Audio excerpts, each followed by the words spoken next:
Bismillahirrahmanirrahim. Elhamdülillahi Rabbil alemin. Ve salatu ve selamu ala eşrefil enbiyai vel mursalin. Nebiyyina Muhammed ve ala alihi ve sahbihi ecma'in.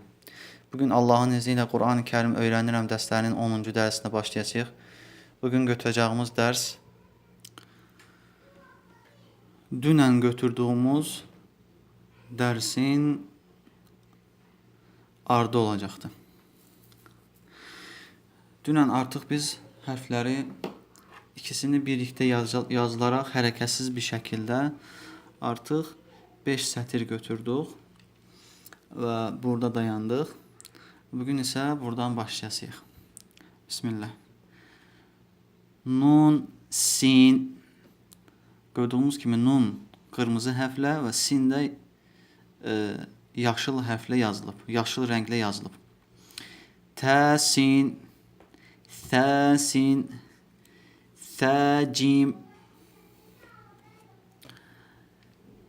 تاحا نون خا ياحا باجيم ياميم باميم. Burada mim hərfi Keçən dərslərdə dedik ki, məsələn, mim hərfi bir neçə şəkildə məsələn yazıla bilər. Bu fikir versəz, burada mim hərfinin başı yumru formada gəlib. Ancaq burada isə yəni bu şəkildə işarə edib qoyublar. İkisi də mim hərfidir. Bunun yumru yeri, yəni mimin yumru yeri alt tərəfdə eşilir. Üst tərəfdə eşilən vav hərfidir. Ancaq alt tərəfdə eşilən mim hərfidir. Nun, mim, ta, mim,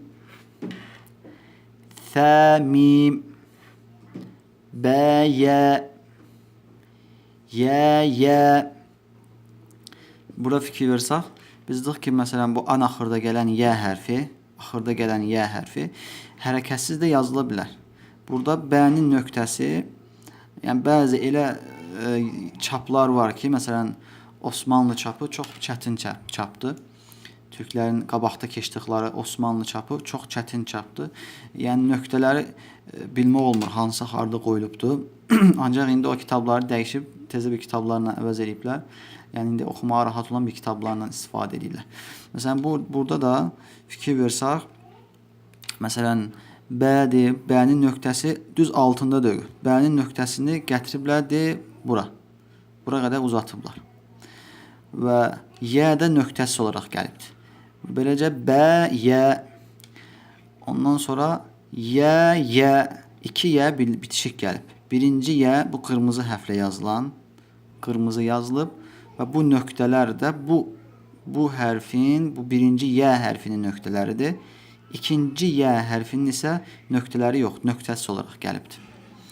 Nun, yə və həmçində nunun nöqtəsi üstündə, yə isə nöqtəsi olaraq gəlir. Və burada fikir versək, bə nöqtəsi altında, nun nöqtəsi üstündə gəlir.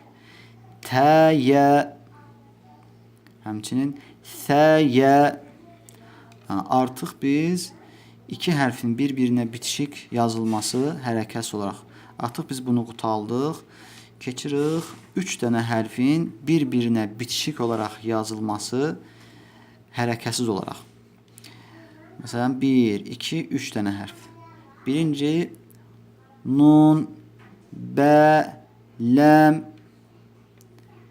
tə, nun, ləm, bə, yə, ləm, yə, tə, ləm, sə, ləm, nun, bə, nun. Bir də gələk, götürdüyümüz dərsi başdan gələk. Nun, sin, təsin, thəsin, thəcim, təhə, nun, hə, yə, hə,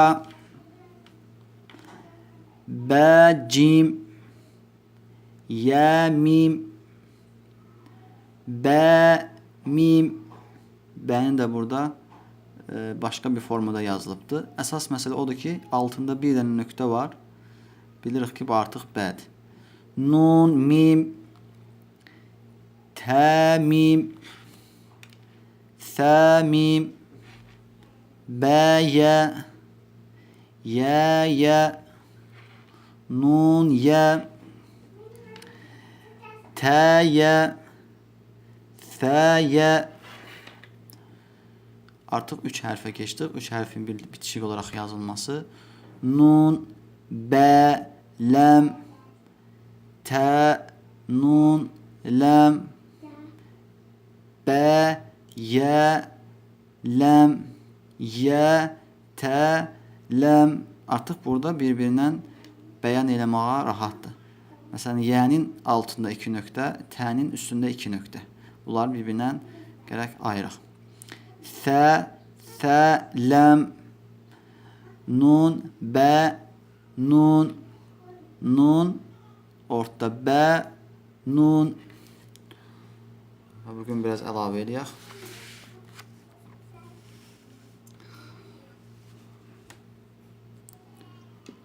Yəni, bunun üstündə biraz çalışmaq lazımdır. Yəni, eyni hərflərdir. Əsas məsələ hərfləri əzbərlədikcə, bunlar hamısı artıq bizdən ötürü rahatdır Allahın izni ilə. Bə, nun, nun, nunun ortada gələndə yazılışı və sonda gələn yazılışı. Tə, yə, nun, yə, tə, nun, sə, sə, nun, cim, hə, xa, hə, sə, xa, bə, cim, tə, tə, hə, tə, yə, cim, bə, bə, xa, tə, tə, hə. Burada duraq. Biz keçdiyimiz hərflərin içində bu hərfi qeyd eləməmişik. Bu tə hərfini və bir də bu tə hərfini qeyd eləməmişik. Bunu qeyd edək. Bax, bu tə hərfi, hə hərfini qeyd eləmişik və sonda gələn, bax, bu tə hərfini qeyd eləməmişik. Bu barəsində biraz açıqlıq verək. Biz artıq hərflər keçəndə tə hərfinin yazılışını keçdik. Məsələn, dedik ki, başda gəldiyi zaman bu formada, ortada gəldiyi zaman bu formada və sonda gəldiyi zaman bu formada yazılır. Ancaq burada tə hərfinin bir yazılışı da var. Buna tə mərbutə deyirlər.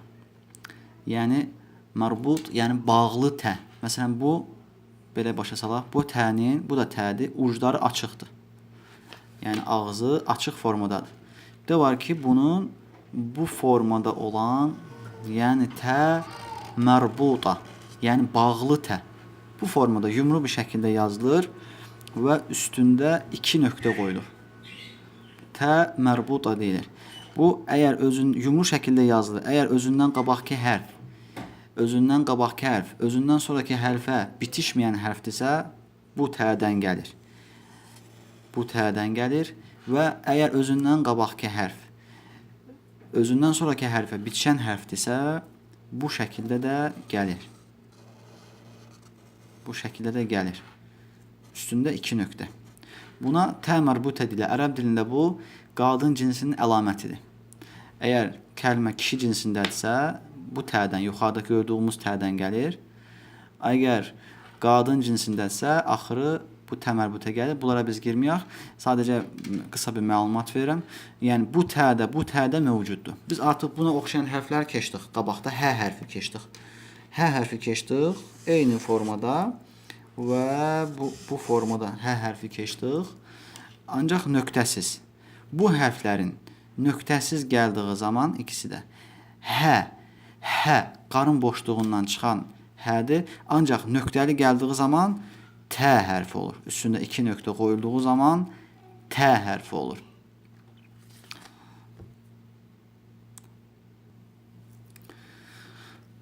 Yenə qayıtaq öz dərsimizə və artıq biz bu hərfi də götürdük. T və H hərfi. Yəni onu da qeyd edək ki, üstündə 2 nöqtə varsa, bu T hərfidir və bir də qaf hərfidir. Qaf hərfinin də yazılışları götürdük. Qaf hərfi artıq yumru formada və arxası, özündən sonrası və özündən əvvəlində qoşulmalar olur. Və sonra götürəcəyik B, T. Bu T'ni də artıq indi götürdük. Yəni bitişik olaraq yazılan T'dir. Y, H və T ilə H-nin yazılışı eyni formadadır. Biri göy, biri qırmızı halda verilib. Amma T'nin üstündə nöqtə var. Yazılışları eynidir. T, H və T, H. Bu H-ni də yəni burada artıq bu şəkildə yazıblar. Bu da H hərfidir. Bu da H hərfidir. Biz artıq dərslərimizdə buna oxşar bir hərflər götürdük. Bunu da qeyd edək ki, bu da H hərfidir. Üzərinə belə yazaq. Hətta tam bəyan olsun deyənə. H hərfidir. Bununla kifayətlənək. Və sallallahu ala nəbiyyina Muhammed.